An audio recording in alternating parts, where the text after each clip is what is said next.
Hello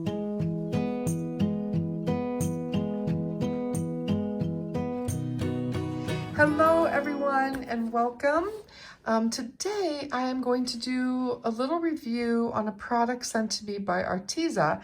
And on my channel here I have done a few different reviews for different products and a few different Arteza reviews as well.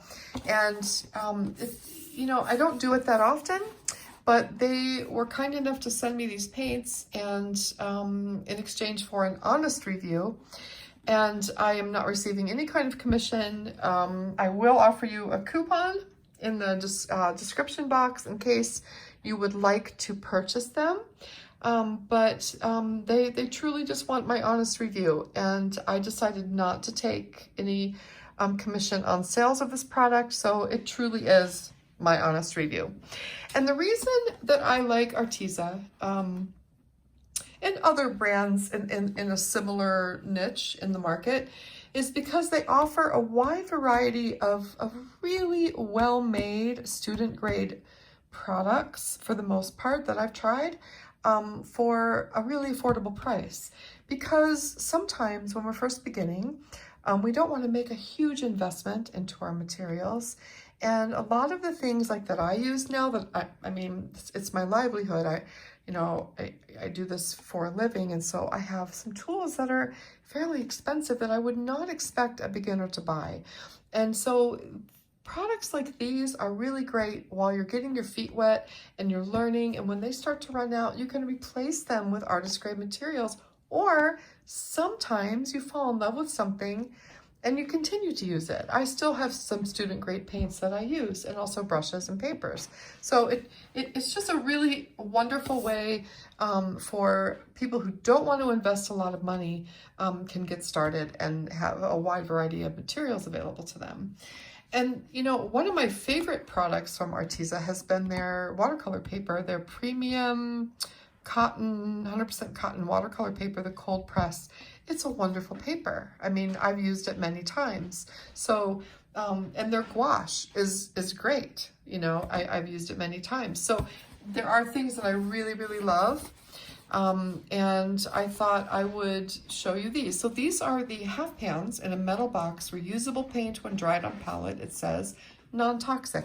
24 metallic watercolors. This is their premium line.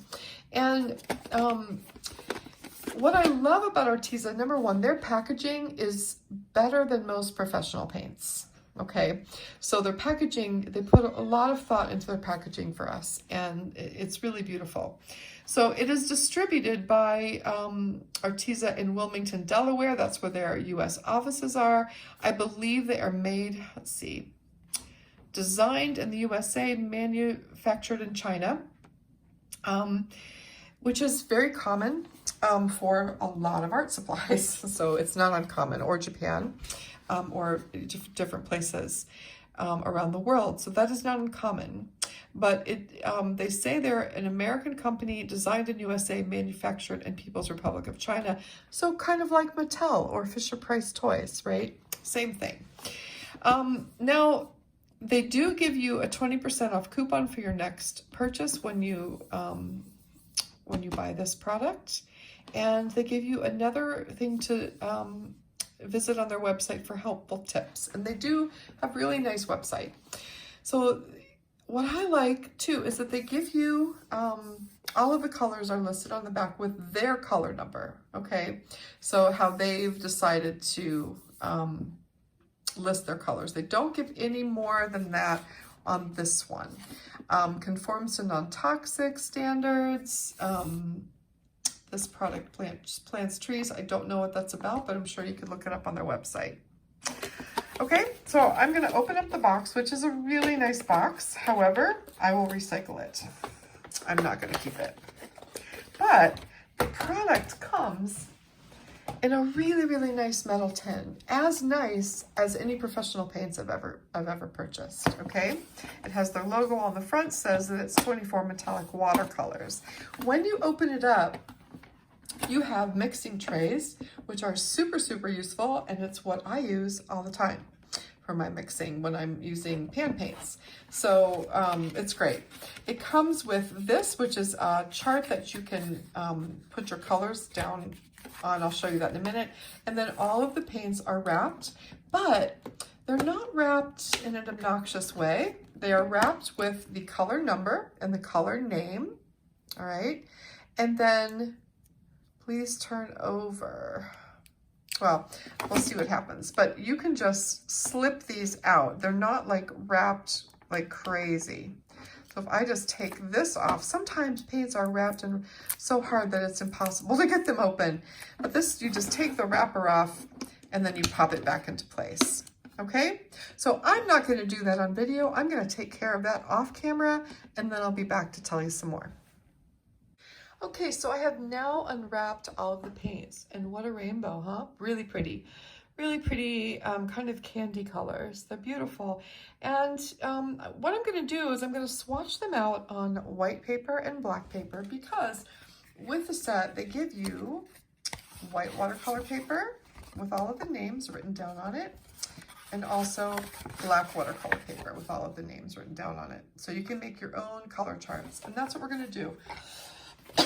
And then, excuse me, I'm going to move these over here so I can show you this as I'm swatching them.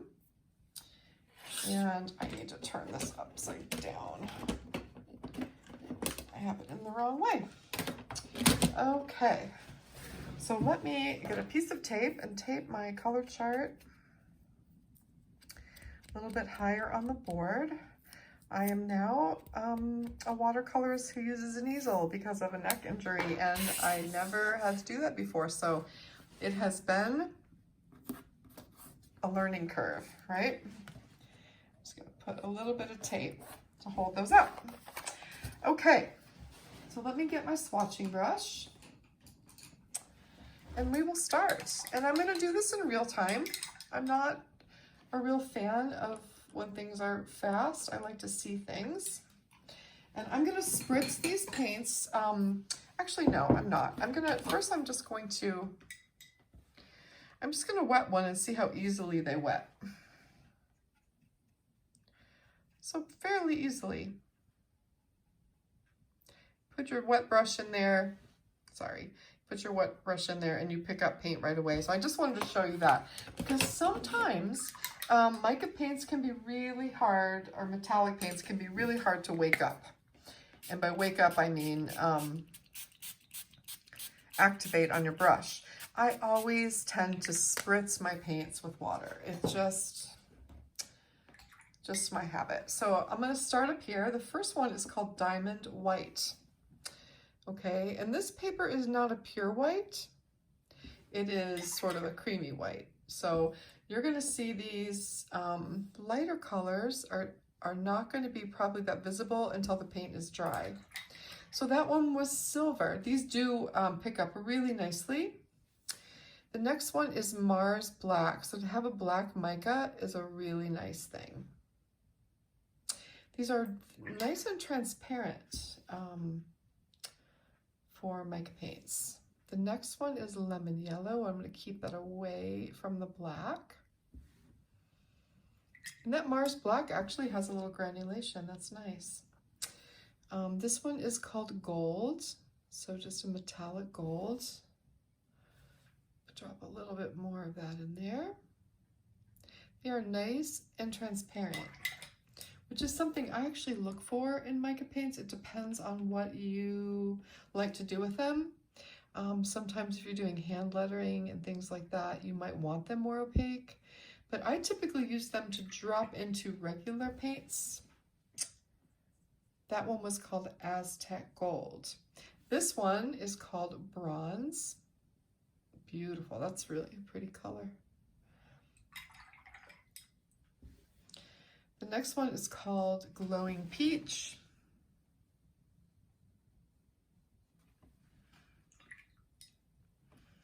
Then I've got Copper.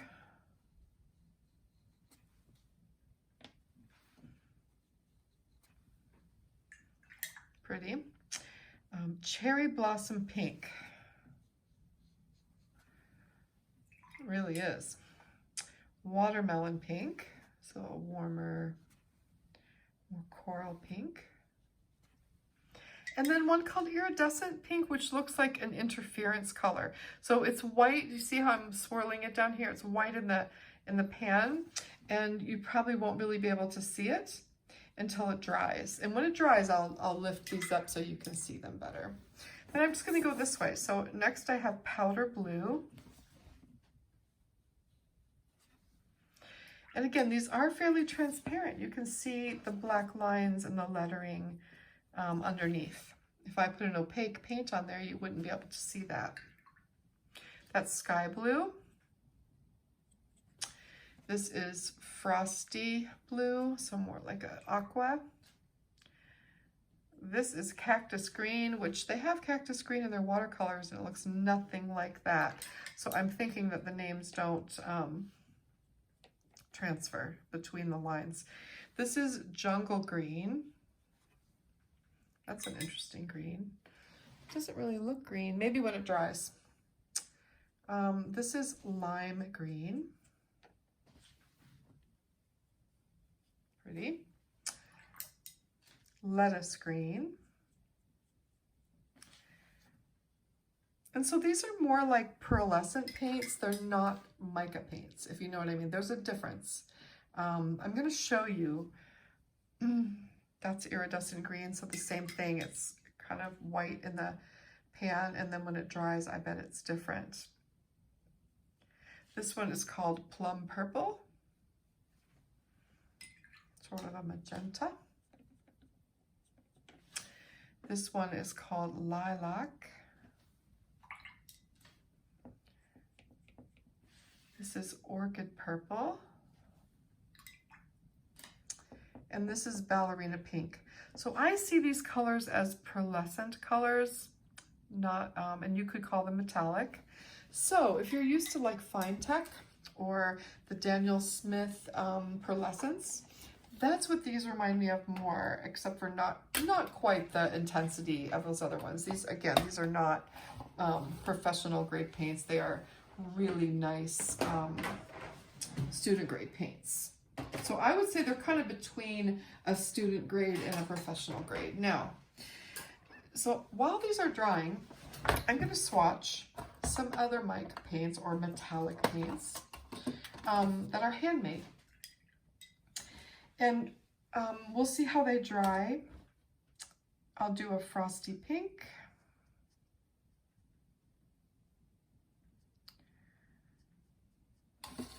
So the difference is the Arteza paints are about not even $2 a pan, really, probably less than that, because the whole set, I need to check on the price, but I know it's not nearly as much as these.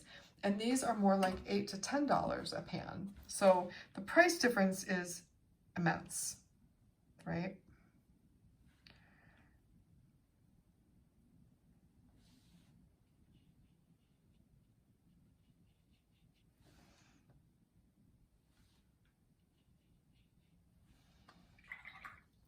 So these paints are mica based, but they also have pigment in them. So they're made with real pigmented paints, okay? And a lot of times they have color shifts in them, which you'll see when they dry. Let me find one more to do for you.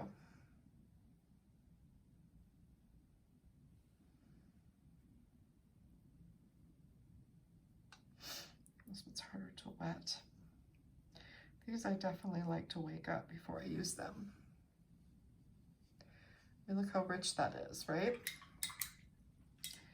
But again, that is $10 instead of $2. And when you're talking about $10 a pan, that's a lot of money, you know, when you're just starting out, or if you're not really sure that you're going to use sparkly paints very much, you know, it's something you could consider. I mean, do I really want to invest all this money at this point, Or do I want to get a selection, and then over time, you know, over time I can add in some of these other paints. All right. So you can kind of see how much more pigmented these are, and that they have some special effects in them, right? Which you're not going to get with a student grade pearlescent paint. Now, while they're drying, what I think I'll do, I'm going to take them off of here and let them dry flat. And grab a piece of paper. And let's just see how they do.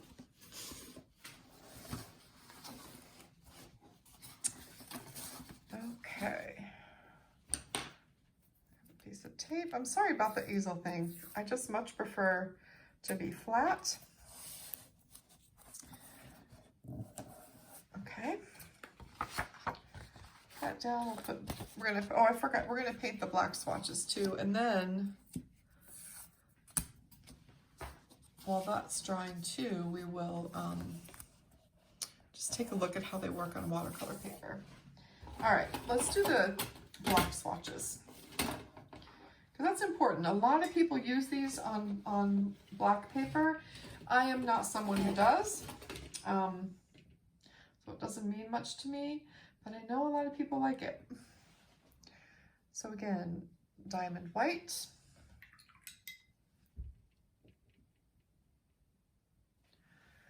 They're very transparent. Silver, so that's either a pro or a con for you. For me, it's a pro because of how I use them. But for some of you, that might not be a good thing. And these are also going to change as they dry. That was lemon yellow, Mars black, lemon yellow. This is gold.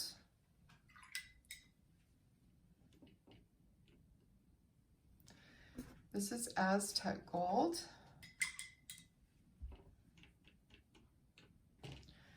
This is bronze. This is glowing peach. Really hard to see them at this point. This is copper.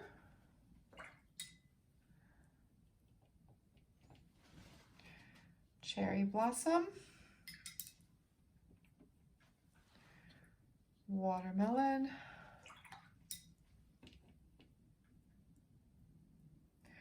This is that iridescent pink, which is kind of an interference color, so you can see it more on the black paper. We'll see what happens when they dry. Powder blue. Sky blue. Frosty blue. Cactus green. Jungle green. Lime. Lettuce. Iridescent green. Plum.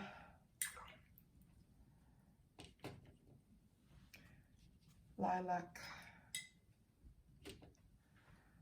Orchid. And ballerina. And they have ballerina pink in a few different of their lines, and it's one of my favorite colors of their watercolor line. I use it a lot. Very different in the mica series.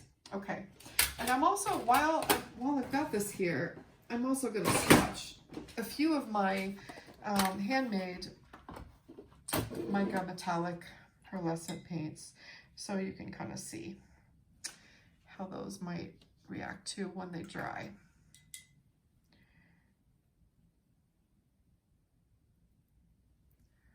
That's that dark green. So a lot of times if you're using dark paper, you know, it just might not, the subtleties in the handmade versions, I don't know, we'll see how it dries. Not sure. this one. And this is a new one. It's called, I have drafted piece. It's gorgeous. Okay. I think you're going to lose the subtleties on the dark paper. All right, so let me move those aside. And we'll let these dry. Okay. Now, I just want to see how they react on paper. So I'm going to pretend like I'm painting a landscape or something. Or just painting some abstract images. And this is just a regular Prussian blue, right? And maybe I want to drop some raw French Sienna or French raw Sienna. So I'm using regular paints. These are regular artist grade paints.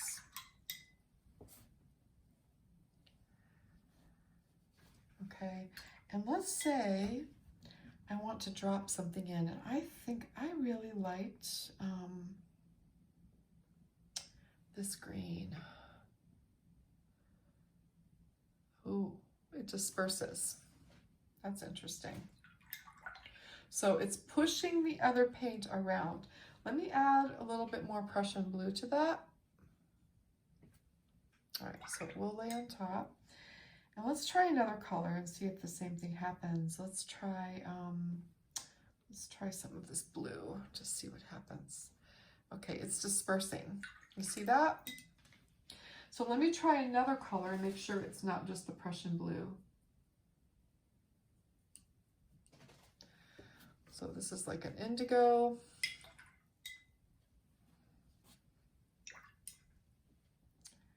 And I'll try the lilac, see what happens. No, it did the same thing. Okay, so do you see when I dropped it into the regular watercolor, it dispersed it. It just pushes all the pigment around. Now, that can create some pretty interesting effects, but you have to be aware of it because if you don't want that to happen, it can be really disappointing when it does. I'm going to try it in one more color and just see if it happens again. So this is Raw Sienna. I'm sorry, Raw Umber by Winsor & Newton. And let's drop some of this lettucey color. This is lime, I'm sorry. Okay, it's also going to disperse it. So you're going to get sort of a halo of color, all right?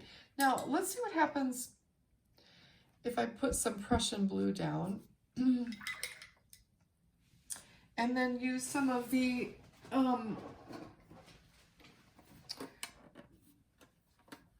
paints that I'm used to using as mica paints or metallic paints. Let's see, I'll use this one. It's kind of a bronzy color.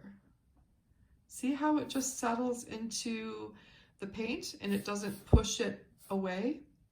So that is something to consider with these. If this bothers you, then you might want to try something else. However, let's see what happens now if I take some of that paint and drop it into where I just put some of the mica paint. That's kind of cool. And let's see if I drop it in on its own. Okay, so that one is not doing it. All right, so it might be something where it's an individual thing. Some colors are going to disperse and some colors are not. So, I don't have this experience with the other paints I use, but it's obviously happening.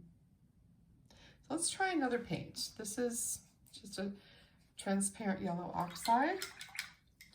And let's say I wanted to put a little bit of gold at the bottom of the field, and I pushed it through. So that did not disperse. All right, let's see if the gold disperses in the Prussian. No. So gold is going to act really well All right. These are things that I do when I get new paints, so I can test them out. All right, let's do another test. This is more of a Mars orange.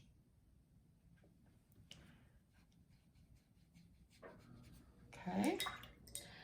And let's drop in some of this plum. All right, see, that one did not disperse. Okay, but let's go back. What's one of them that did? Let's try this one again.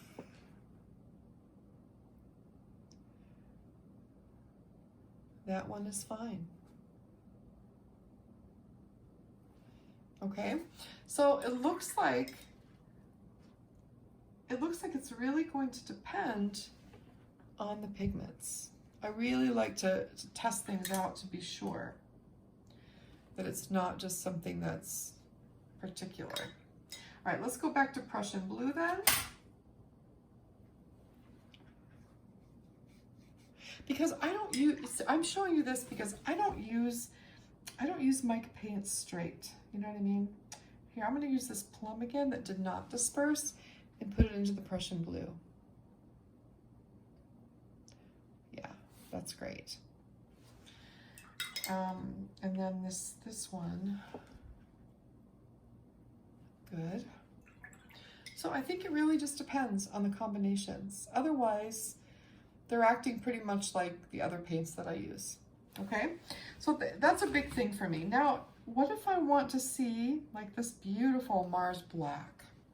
Let's just see how this looks on its own, how it paints. It's got nice granulation.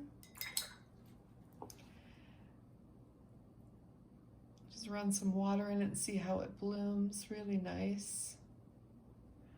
So that's an interesting color. I don't have any black mica paints or pearlescent paints. And let's see what happens. Let's see what happens when I put this paint. So this is one of those iridescent paints, they call them, which I'm thinking are interference paints. That could be really beautiful. I'm going to do that another little bit of Prussian Blue right here.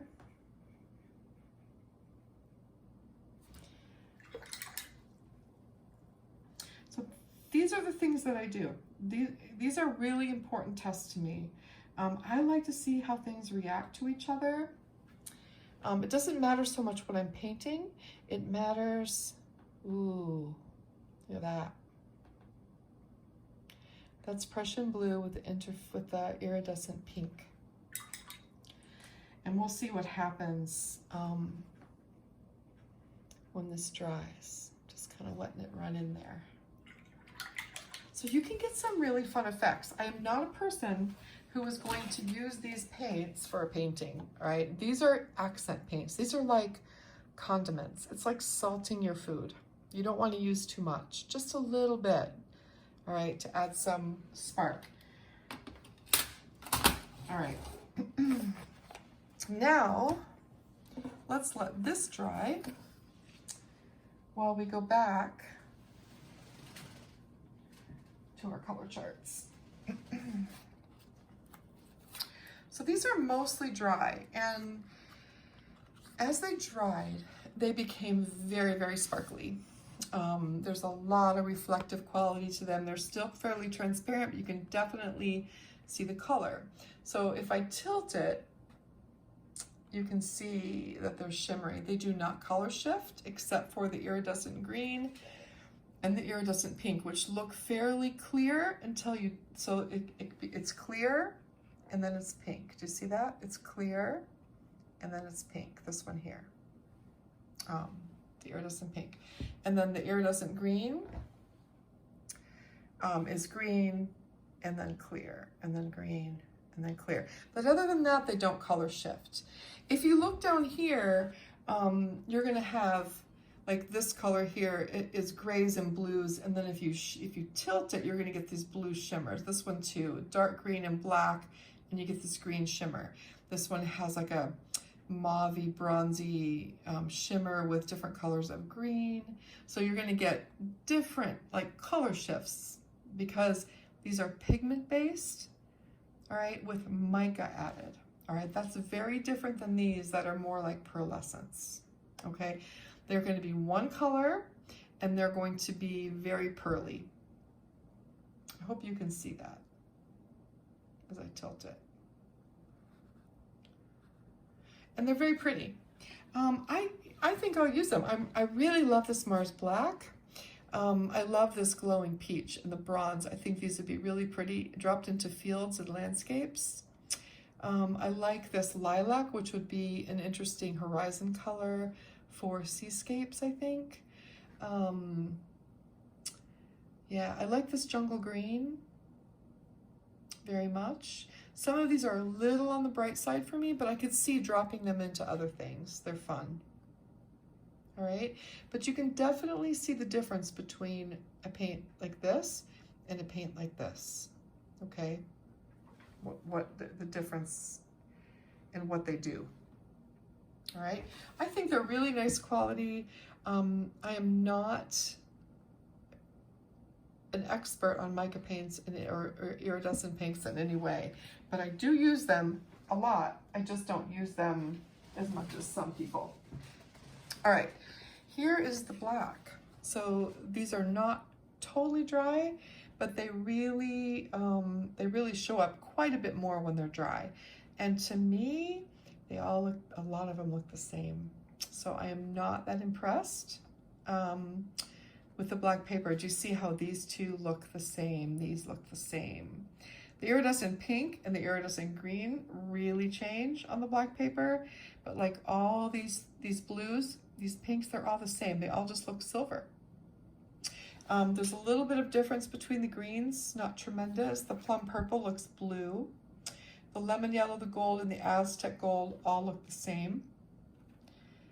And then you see down here, you've got the other versions that I showed you, they really are different, okay? That's pigment. This is just iridescence or pearlescence added to a color. So you're mostly just seeing that pearlescence on the black paper. I think these are disappointing on the black paper, I gotta be honest. So if you are someone who wants to use these paints on black paper, just be aware of this. You're just not getting, much, okay, for that. That is disappointing, and I will mention that to them. Yeah, I don't use black paper, so it's not gonna deter me, but a lot of people do. A lot of people do, and they want these for that purpose. I think they're pretty nice on the white paper. The colors are definitely different enough, and they'll be fun to use. All right, so let's now take one more look